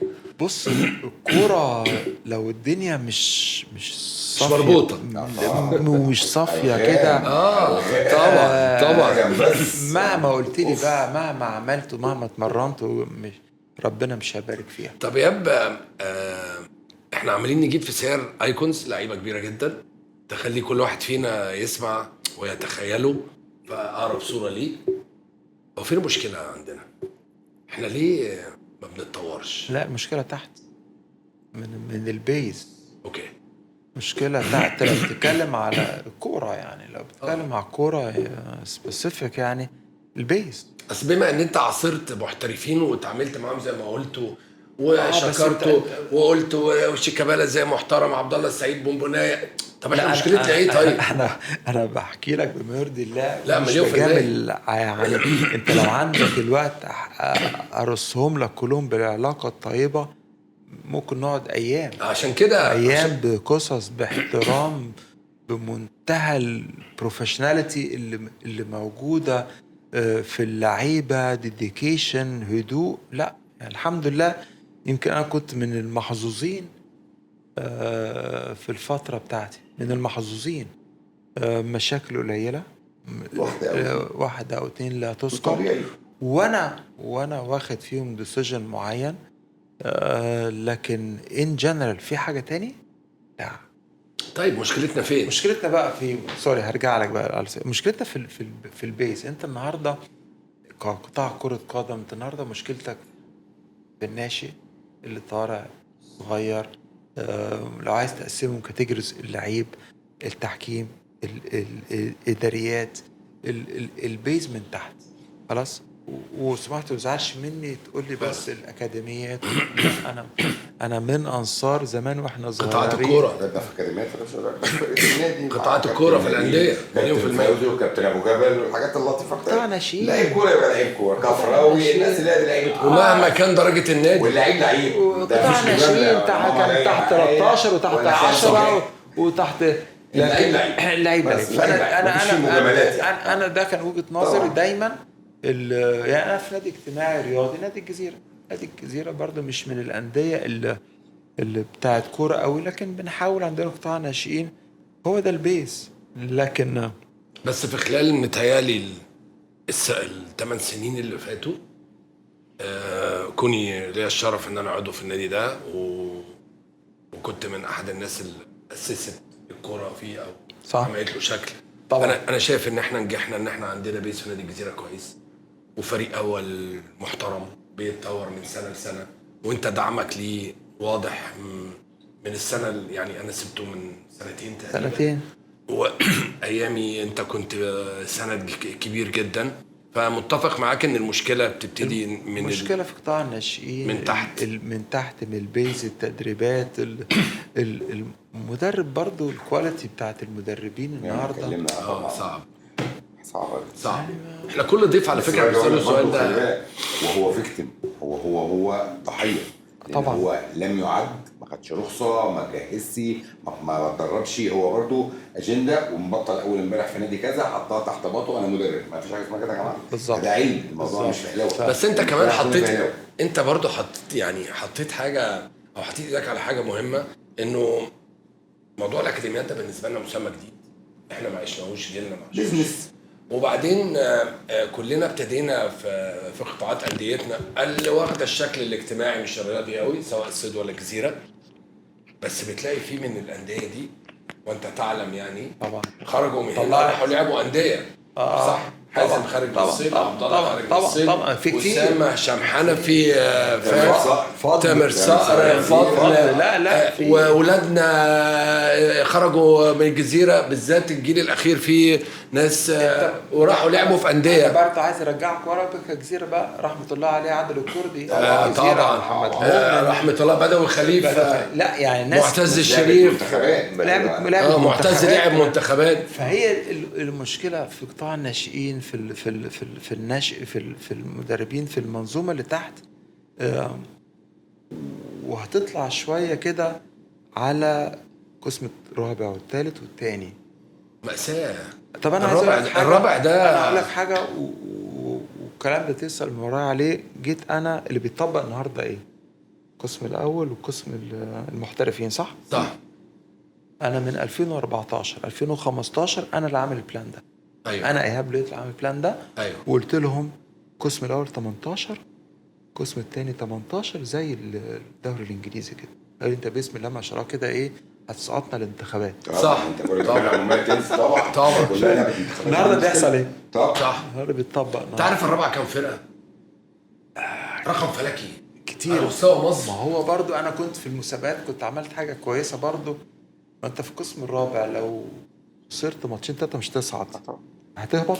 طب فين انت قاعد فمش مكمل بقى، فمش مكمل بالظبط. فتلاقي المسابقه بتاعت الرابع دي كلها بايظه. فقلت لهم بقى اللي مش هكمل المسابقه هيقعد سنتين ما يخش. برافو عليك. لازم يكون في جديه. لا ما انت النهارده ماتش اول 3-4 ماتشات مش هاجي بقى خلاص. انا لسه هجيب اتوبيس ولاعيبه وادفع فلوس مش صح. فالسيكتور ده الرابع والثالث والثاني لازم يحصل فيه تطوير. وموضوع الاول والمحترفين ده لا انا بشوف دي خطوه كويسه. تعرف ان انا مؤخرا مع الكابتن علاء نبيل كنا يعني اتقابلنا، فقلت له على سيره ان 2001 تتلغي، وبعدين من اسبوع لغوا 2003. وانا كل حلقتين بفتح الموضوع ده، يمكن عشان تعرف علاقتي اكتر في شغلنا بالناشئين وفي انديه الجمهوريه. انا يعني بشغلي لازم الولاد دي كان يحصل لها ريسايكلينج. يعني انت ما ينفعش تسيبه يخلص البطوله بتاعته وتسيبه قاعد اسبوعين 3 شهر هو مش عارف يشيل اللبس، يشيل الشورت والفانيلا يحطهم في الدرج ومش هيشوفهم، ولا يغسلهم عشان عنده تمرين، وبعدين فجاه مع السلامه. طب ما توزعهم على الثالثه والرابعه. كلامك صح. لانه احسن. احنا عندنا فريق الدرجه الرابعه في نادي الجزيره، انا ما اقصدش حد معين، بس اكيد اللي لعب جمهوريه سنين احسن من اللي موجودين. صح كلامك صعب. انت بس يعني يمشد كده كابتن علاء نبيل من الناس المخها نظيف جدا وبيشتغل، وانا اشتغلت معاه يعني 2-3 في قطاع الناشئين ايوه. وراجل انت اللي ابتديت معاه القطاع اكشولي مش اشتغلت معاه يعني. لا يعني الناس لازم تعرف ايهاب اللي ابتدى في زد من اول الناس اللي ابتدت في زد كسبورتس دايركتور. يعني كابتن علاء جه على ايهاب مش الحمد لله يعني. بس بقول لك هو الراجل بيجتهد، دماغه نظيف، هيطلع حاجه كويسه. بس سيبوه يشتغل في الحته بتاع طبعا عايز مناخ كمان. سيبوه يشتغل. هيقلوا انه يشتغل طبعا. المنتخبات والمناطق والحاجات دي مهمه جدا طبعا. فبقول لك اتحاد الكوره يعني انا لما كنت في المجلس كنت بقول الكلام ده واشتغلت على الكلام ده. اتحاد الكوره لازم يركز قوي بقى في المنتخبات. شغله هو ده شغله مين بس السكوب بتاعه. شكرا فول ستوب. خش بقى في الدوري بتاعك. ارجوك ما تكملش. بس ايوه ده شغله فعلا. ناخد بقى رابطه الانديه ونشوف لا ليجا بتعمل ايه، يا عم نحاول نعمل حاجه بسيطه. بص لكن احنا بنتحكم في كل المسابقات تحت مسمى اتحاد الكوره. الكلام ده الصراحه برضو انا لما كنت في مجلس اتحاد الكوره انا كنت مندوب اتحاد الكوره في لجنه الانديه. اوكي. اشتغلت مع طبعا كابتن حسن حمدي، اشتغلت مع ممدوح بيه عباس كرئيس اتحاد الكوره، اشتغلت مع الاستاذ مرتضى منصور، اشتغلت مع محمود طاهر. يعني انا كنت حضرت الناس دي كلها الاسماء المحترمه دي، وكنت انا في اللجنه. ووضع لجنه الانديه النهارده احسن كتير جدا من ساعه ما بدات، بس اتاخرت قوي. يعني اقول لك في 2015 2014 النهارده داخلين 10 سنين. بس هي احسن ليه؟ لا بقى في شويه فلكسبيليتي عندهم، بس عشان فرق جنريشنز. كل ده معرفش انت واخد بالك منها ولا لا، كل رابطه الانديه ده طول ما هم مش كنترولينج الايراد اللي بيخش طبعا. بس خلاص كده انت طبعا. جبت القصة خلاص. طبعا. طبعا. طالما بيمد طبعا. فلوس خلاص. طبعا. لو انا فلوس معايا لا هحط لك الدوري في حته ثانيه. طبعا. مليون في المية. وما ينفعش ده ياخد اكتر من ده وده ياخد اكتر من ده. لا دي بقى الاداره بقى رابطه الانديه اللي تدير تقول بقى ده ياخد قرشين ده ياخد 10 دي كل واحد كل بلد ليها كلتشر معينه بالظبط. وليها داينامكس معينه عن الثاني، انما على الاقل مسكني الفلوس وانا اوزع. صح. انما انت الاي بي سي ما بيعملوش. موافق يا فادي. شيء لا تحكمه. بس يا فادي الحته اللي انا اقصدها دي آه. علشان ما نطولش فيها لانه مش ما هوش حديثنا. طب ما هو انا هفضل فقير. مشكله ما انا هفضل فقير يا فادي. لو انت ما قعدتش النظر فيها في التوزيع ما انا هفضل فقير. وبعدين خلي بالك انا بشوف ان المشكله ال 12 نادي الشركات. انا عايز اعرف هم بجد ليه؟ طب لا بص انا ايه العائد على الاستثمار؟ عايز اكمل يا منصور في حته بس فين المشكله في بتاع الناشئين وبتاع والسيكتور بتاع الكوره في مصر. الكوره في مصر القسم الرابع والثالث والثاني.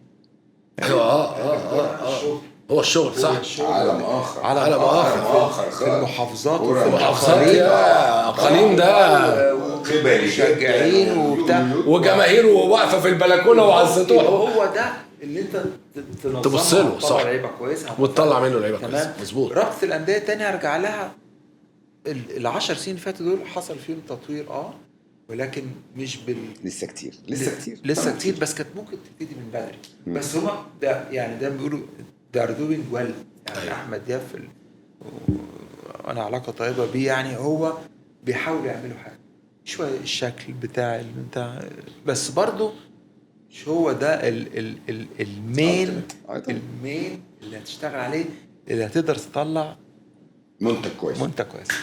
لا واحنا عندنا مشاكل دفوات كتير في المنتج. يعني موضوع الدوري بيقعد 12 شهر. هو في يا جماعه دوري بيقعد 12 شهر في اي دوله في العالم؟ كميه التاجيلات اللي موجوده على الدوري ده مشوهه شكله. يعني فرقه لعبه 25 ماتش وفرقه لعبه 15. مفيش يا جماعه. ما ينفعش. ما ينفعش. ممكن يا فادي تقول لي هعملها ازاي؟ لازم مش موضوع ان انا نادي كبير بتسيبك من الاهلي عشان انا زملكاوي. انا بكلمك والله لو الزمالك كده ما ينفعش ان انا عايز اخش 6 بطولات العب ال6 بطولات باللعيبه كلها. مفيش كده.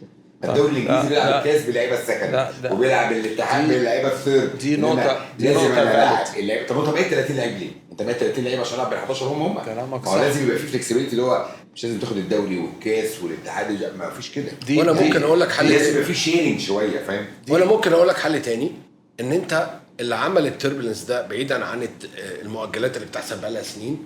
خلينا نرجع شويه مع ذكر اسماء الناس البروفيشنال اللي اتحطت في مواقع مختلفه. أسامة الزناتي حصلوش الا ماتش واحد بس اللي تم فيه تاجيل لظروف امنيه صح. الماتش والقصه الشهيره والاهلي والزمالك وتدخل الوزير اشرف صبحي صح. هو ماتش واحد تمام والجدول كله مشي منتظم. جت سنه الكورونا حصل اللي حصل. مش عايزين نروح نتكلم ناحيه مين. انت عشان تظبطه عندك حل واحد بس انك تلعب الدوري من دور واحد زي الناشئين واول 10 على الدوري واخر 8 على الهبوط.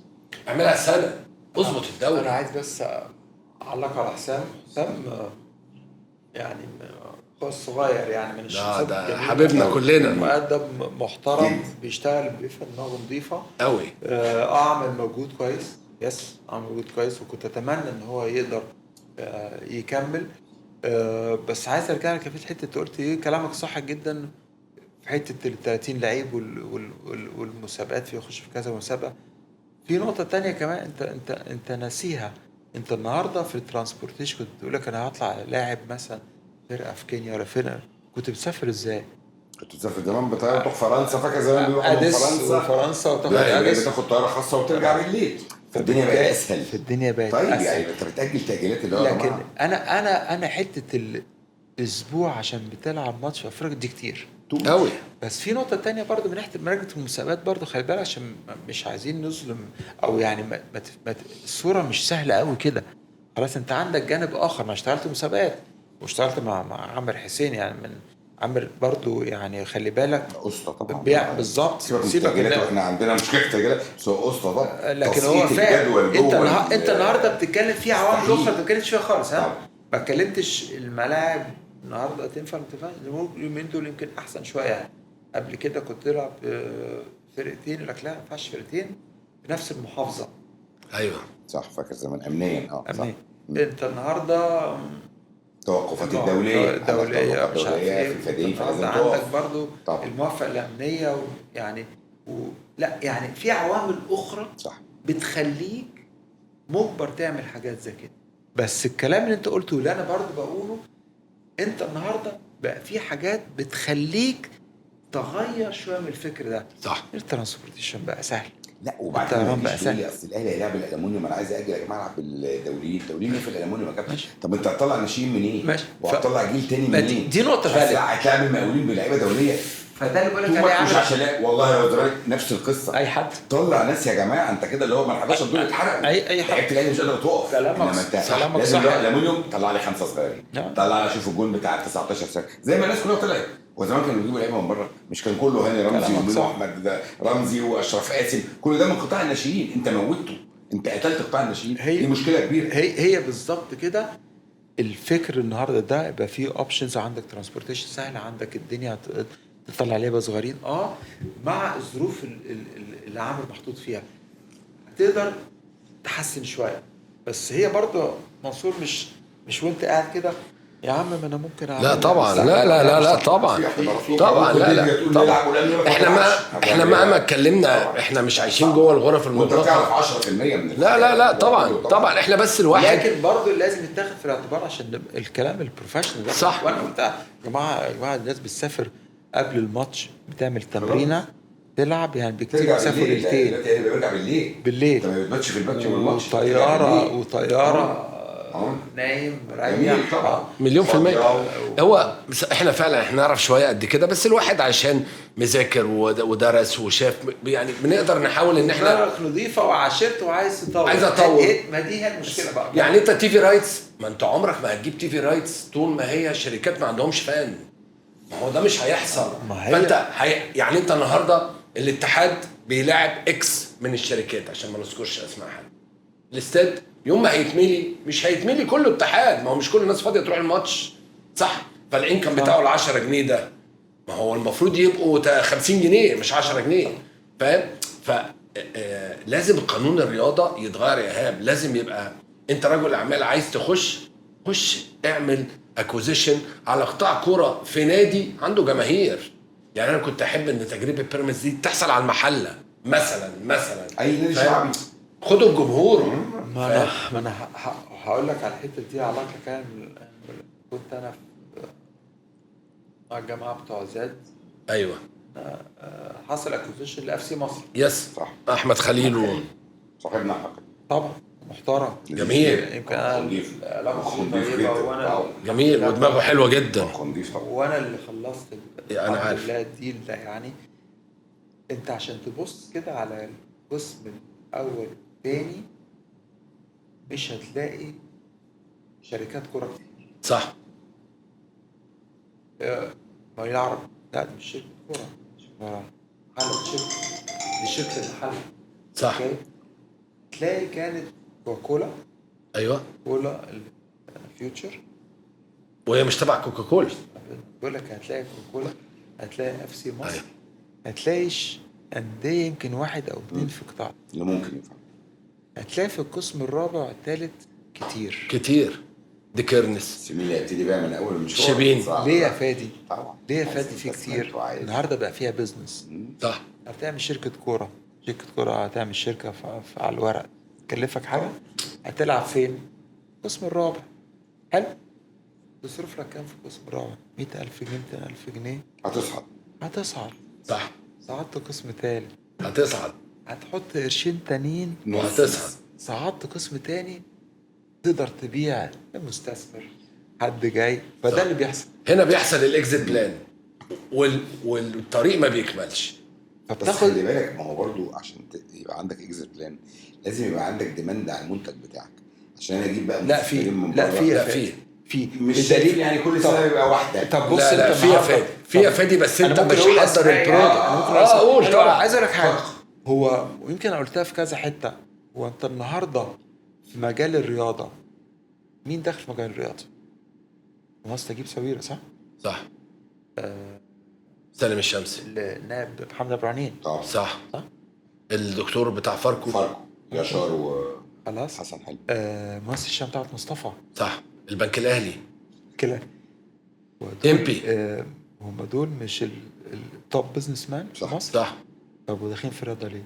فيها بابليستي، فيها نوع من الماركتينج، وفيها نوع من البروفيتابيلتي. طبعا يعني مش هيخش فيها. الله. وانت النهارده لما بتلاقي المناخ بتاع الرياضه داخل فيه رجال اعمال، عشان بقول لك فيه كتير. صح. فيه كتير. انا مقتنع بده وعارف ان في كتير وفي جاهزين طبعا. بس انت النهارده ايه اللي هو الكوره برضو يعني هي الكرام ده الكرام يعني اي واحد عايز يعمل بابليستي، عايز يعمل يقعد ماتشين في المقصوره، يقعد ماتشين في المقصوره ده كابتن فلان خلاص انت فاكر. لا بس فكل رجال الاعمال دول، كل رجال الاعمال دول بقى يخشوا يعملوا انفستمنت في ايه؟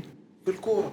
صح. ليه؟ زي ما بقول لك فيها بابليستي، براندنج رهيب، براندنج للماركت للبرودكت بتاعه، وعايز يعمل حاجه. فبالتالي لا، السوق فيه ولسه هياخد تاني. الحته التانيه ماشي. عايز ارجع لك فيها بتاعت فين المشكله في الجنريشن اللي طالع اللي بيشتغل في الرياضه.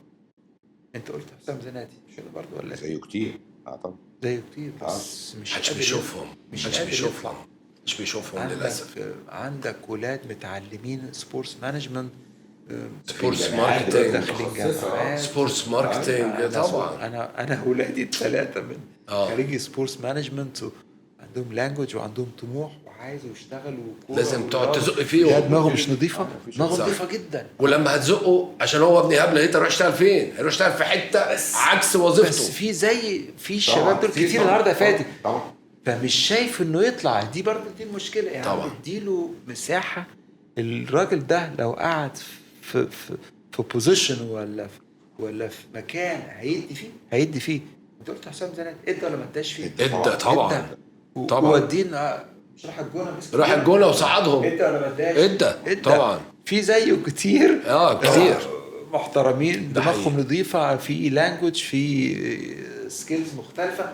فدي برضو من الحاجات اللي بتقول لي فين المشكله. الكوادر القائمه على كره القدم قديمه، فكره قديمه ما بتتغيرش بقى لنا 20 اكسبيرينس، عملوا شغل بس يعني اتس تايم بقى ان احنا ندخل ريفريش دم جديد. دخل الجنريشن ده معاكم، ما بتاكش بدالك. علموا. ايوه طبعا طبيعي. خلي بالك انت عارف هي بتسمع فيه كمان، هي بتسمع في حته كرويه قوي يعني. احنا عشان لعبنا هنفهمها شويه. انه النهارده التيم زي فيوتشر، زي زد، ما عندوش جمهور. بيراميدز اللي هو من اغنى الانديه اللي موجوده، اللعيب اللي بيلعب فيه ده هو بيلعب الاهلي وبيلعب الزمالك، وانت ما تعذروش ان هو نازل مرتعش اصلا. هو ما عاش الضغط بتاع الجماهير ده اصلا. هو ما عندوش جمهور بيدب وراه ولازم يكسب، لازم يجيب بطوله. فانت هتيجي عايز تاخد واحد تالنتد تاخده توديه المنتخب، هو الرعب الجماهيري في البلاد يروح يلعب. طبعا المنظومه كلها يا ايهاب فيها اخرام كتير فاهم. واكتر حاجه بقى بتخلينا كل ما يبقى معانا ضيف كده مشرفنا زيك بنبقى هنحس ان احنا هنتجنن ان احنا نقدر نحل. الموضوع مش صعب على فكره. لا ما انا بقول لك الكلام ده يعني الموضوع محتاج بلان. 80-90% من الناس اللي بتتكلم في نفس المشاكل الكومن كلها. ده معناها ايه؟ يعني هل الدوله مش فاهمه؟ طب مش عارفه؟ طب مش سامعه؟ خلي بالك فادي انت جبت مين اللي بيكافئ المشكله؟ وهو نفس الاريا بتاعتنا اللي اي بليف الناس دي بتفهم. طب ما المفروض ان ده يعني ده الكومن. بس حلولنا كلها اوت اوف ذا بوكس. لما كاننا انت عارف كاننا عاملين ايه بالظبط؟ كاننا عاملين فوكس جروب كبير قوي بس مش قاعدين مع بعض. فلما تلاقي الفايندنجز اللي طلع لك من الفوكس 90% هي يبقى يا جماعه احنا نقدر نعمل بلاننج. مصممين مش غلط يا جماعه يعني تسمعوا الكلام. انا عايز اقول لك اللي انا بقوله يعني انا ما جاتش. انا مش لسه يعني اول امبارح في المجال. 30 سنه بقى في الشغلانه طبعا. لا انت تحت السلم طبعا. اتحادنا انديه اجتماعيه مليون في المية. رحنا فيفا، رحنا كاس عالم. وزاره الشباب والرياضه ليه ما تشغلش الولاد اللي احنا بنتكلم عليهم دول يا اخي؟ يعني وزاره الشباب والرياضه دي ليه ما تشغلش الكوادر دي وتستفيد منهم وتفيدهم؟ انا والله العظيم كان مش فاكر الحلقه انهي حلقه، بس احدى الحاجات او يمكن لوحدنا انا وفادي اوفلاين. ولادنا بتخش الجيش اوكي، خدمه وطنيه انا موافق، ما عنديش مشكله خالص. انا ابني خريج بيزنس واخد كورسات في السبورتس مانجمنت، فاهم، ومدرب انت عارف، يعني بيمرن كره ميه بس مدرب. في الاخر هو في الجيش، ما عنديش مشكله. طب يخدم فين بقى؟ ما يخدم، ما هو كده كده مش هيشيل بندقيه، مش هو ده اللي هيشيل البندقيه، فاهم؟ يخدم في مكان يفيده ويستفيد سريع منه. رياضيه. سريه رياضيه، وديه وزاره الشباب والرياضه، خليه يخش. بص انت بتروح تقابل جهاز الرياضة كوادر، العسكري. بتروح تقابل كوادر في وزاره الشباب والرياضه يا فادي، طبعا حاجات عشان اللي دي هو وظيفه. بص مش ممكن. وظيفه. بص دي توبيك لا نتكلم فيها. عايزه حلقه تانية بقى. ايوه. دي من المجتمع المصريين. لا محتاجه دي حقيقة. تعالى بقى امسك المشكله بتاعت التشكيلات دي، عشان انا بعيشها على طول. تلاقي ايه؟ حتى ايام نادي الجزيره وانا في اللجنه، يا كابتن منصور حضرتك انت شلتني من فرقه ناشئين ونزلتني براعم، انا حضرتك مش بتاع اولاد صغيره وعايز اروح الحمام. على اساس ان هو كان خلي بالك هو الناس مش فاهم. بتزعل. خلي بالك هو بيزعل. جانب يعني هو مش فاهم. الالمان بيبتدوا مع البراعم. هو مش فاهم ان أنا الكويس قوي بتاعها. اشتغل مع البراعم مش مع الناشئين. هو مش فاهم. بيعتبرها داون جريد. انت كده بالظبط. سخرت مني يا كابتن منصور. ايوه، انا حسيت ان الاوبجيكتيف، آه. بص الاوبجيكتيف بصراحه عشان ما نظلمش المنظومه، هو اللعيب ولادنا حتى اللي بيلعبوا في الانديه الغير جماهيريه او البروفيشنال ليفل لو سميناه، قليلين منهم اللي عنده الويل، قليلين اللي عنده الموتيف، وقليلين اللي بيكمل، فاهم؟ بس هو بيطلع من عندنا من الانديه مثال الجزيره، الصيد، هليوبوليس، المعادي، مش برودكت مكتمل، فاهم؟ عشان احنا كل حته فيها حته ناقصه. طبعا.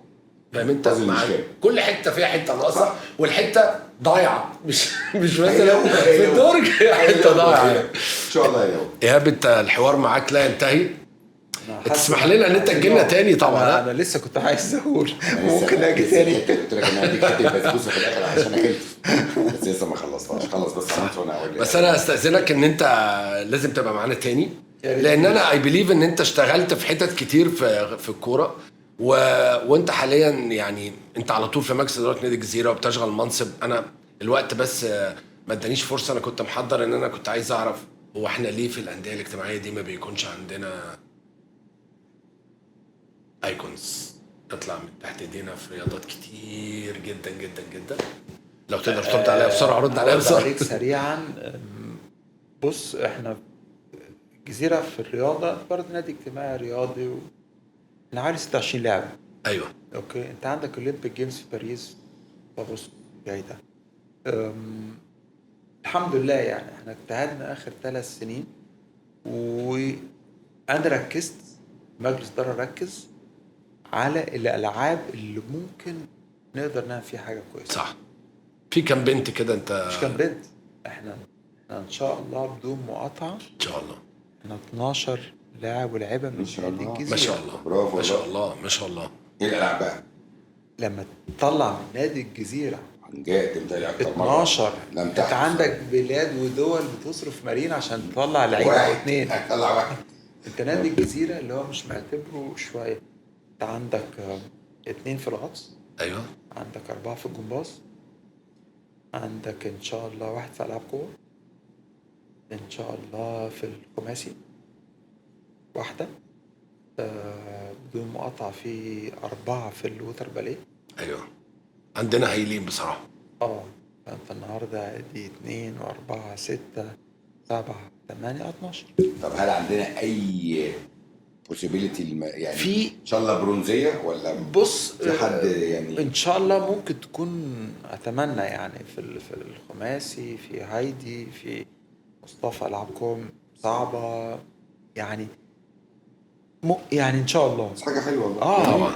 بس انت حاجه بنات يعني تفرح ودول كلهم بنات النادي ولاد النادي، انت عملت فيهم انفستمنت واولياء امورهم برضه عشان طبعا نبقى فاهم. مش هينفع طبعا. ان هم طبعا. عملوا النادي مش مجهود هينفع جامد. طبعا. ان الأكبر محل انا يمكن اسف كمان انا الأمور. نسيت اهم واحده، فريده عثمان. فريده عثمان السباحه يعني، انا اسف يعني. لكن انت بتتكلم في موضوع البيرنتس اولياء الامور عملوا مجهود، عملوا انفستمنت خلاص، بس برضه لقوا شويه سبورت من النادي كويس محترم في دعم في الاثنين دول غطس محتاجين كذا، اللي بتوع الجمباز عندهم بطولة عالم والاتحاد ما لا سافر كامب، اطلع سفرية كامب. تاني ده هيبقى اكبر عدد يطلع من نادي الجزيره في سنه، صح؟ متهيألي طب ما تعملوا بقى كامبين حلوه كده، صورهم على الباب وجوه بيلبورد بأول امبارح أول بس هم بيعملوا كده أول امبارح أول امبارح بيعملوا هو النادي مركز انجيج كمان المواعيد امتى ماتشاتهم طبعا يعني هتعمل لنا أول امبارح كنت مع السفارة الفرنساوي. ايوه السفير مسيو آلك من الشخصيات الفيري ديسنت المحترمة اللي ما بقالوش في القاهرة أشهر يعني. بس بقى خلاص بقى متأقلم وبيجي نادي الجزيرة وبيلعب معنا الرياضة وعلى طول مهتم وده أكبر حدث طبعا يعني، هو جاي في التايمنج بتاعه طبعا. فكان في ايفنت أول امبارح وهو كان داعي كل الأبطال اللي رايحين الاولمبيك جيمز. شفت الصور انا على صفحات النادي. فلا ان شاء الله دي حاجه فدي ولازم نشوف برضو بس على الحته بتاعت اللي بتقول لي مفيش حاجه. لا احنا هنشوف حاجه. احنا النادي برضو عندنا، بص انت لازم يبقى لنا حلقه عن النادي، هنجيب ايهاب نائب الرئيس اللي ذو الفكر الرياضي وضع مختلف. بس احنا من الانديه اللي عندها سبونسرز كويسه. معقول السبورتس ماركتنج ممكن يزيدوا، بس السبورتس ماركتنج ممكن ياخدنا في تشانلز بمخصصات من السبونسرشيب باكجز اللي بتحصل دي شويه، تدعم الرياضات اللي ممكن تكون محتاج من الاول.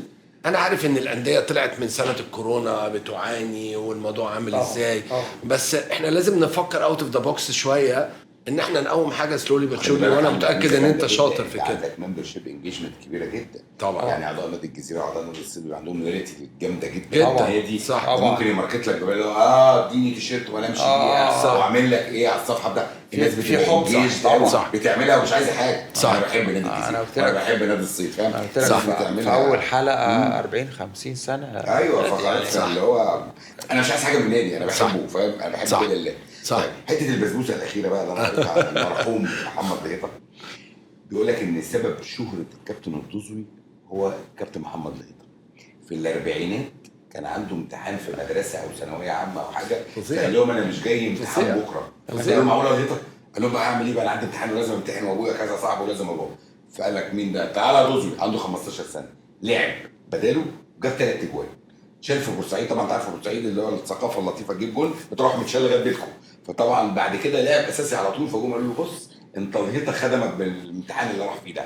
فشبه شهره كل كابتن الدوزوي من عنده 15 سنه كابتن المرحوم محمد لهيطه. وراح الاهلي بعد كده. راح الاهلي بعد كده. ممكن 40 واخد الدوري 48 49. ممكن بقى اسالك انا سؤال اخير، اعمل انا ايه معاه بقى؟ ما تعملش حاجه. احاول الناس اتعب على نفسك. اشتغل على فين؟ نفسك. اشتغل على نفسك شويه.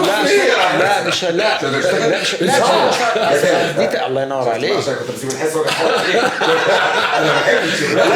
انا بحب الشغلانه. انا ما عنديش دي. ايوه وانا عشان كده لما جيت انا طب بص يا ايهاب انت مش غريب. انا احنا بنقول لك كتير قوي.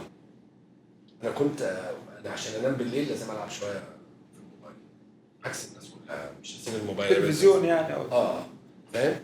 بالليل على الواتساب انا وهو تك تك تك بعت له الفكره مواضيع توبكس هنعمل كذا يلا بينا. قال لي بالظبط كده ايه نصور امتى؟ قلت له يوم الاثنين كده. عشان هو بص هو كرييتيف وعنده طبعا. لا يعني مش عشان هو قاعد. لا هو جميل ده يعني 10 سنين وهو عنده الحته دي وفيها برضه خفه دم. ايوه بالظبط كده. هو خفه الدم. احنا حاولنا نعمل ميكس يعني متوازن شويه يعني بصراحه. بجد يعني بجد جود لاك بجد. ثانك يو بجد والله انا سعيد جدا. لازم هتيجي تاني بس اتمنى انك تقولي تعالى تاني. لا هتيجي. لا طبعا دي اساس الاجتماعيه بقى دي شغلانه ثانيه. بس تكون جايب ميداليه بقى نرجع بميداليه بقى شغل كده يبقى معانا ميداليتين ولا حاجه ان شاء الله. نقعد ان شاء الله ان شاء الله. ثانك يو فيري ماتش بجد. وحلقه جميله واستفدنا كلنا الحمد لله من الجزء الاداري. كلنا ما بنعرفش الجزء الاداري الراجل ده بيعمل ايه وبيحجز تذاكر وبيحجز اوتيلات. طبعا الموضوع ابعد من كده بكتير قوي. المدير المنتخب ده الموضوع مش احجز فين وهات لنا اوضه على البتاع وسي فيو وعايزين اتوبيس. القصه مش انت بتريح كل زي ما انت قلت الراجل افصل حضرتك خالص دماغك خالص مالكش دعوه وسيب لنا رجليك. مش الموضوع في دماغ، انا رايح من كل الحاجات، التذكره ودخل لي اختي وام جايه كل ده رايح. لكش دعوه. جود لك، نشكرك يا ايهاب. it was really very very exciting يعني. ثانك يو فيري ماتش بجد. ميرسي يا ايهاب، نورتنا يا ايهاب، ميرسي جدا. ميرسي يا حبيبي، نورت، وان شاء الله لينا اكتر من لقاء. انت الكلام معاك ممتع حقيقي، فان شاء الله باذن الله نتقابل تاني ان شاء الله. ان شاء الله. يا ريت كله يعمل سبسكرايب وتابعونا عشان الحلقات اللي جايه قنبله، بس دي من القنابل الجامده جدا. نشوفكم على خير ان شاء الله. ميرسي. خلاص اوكي.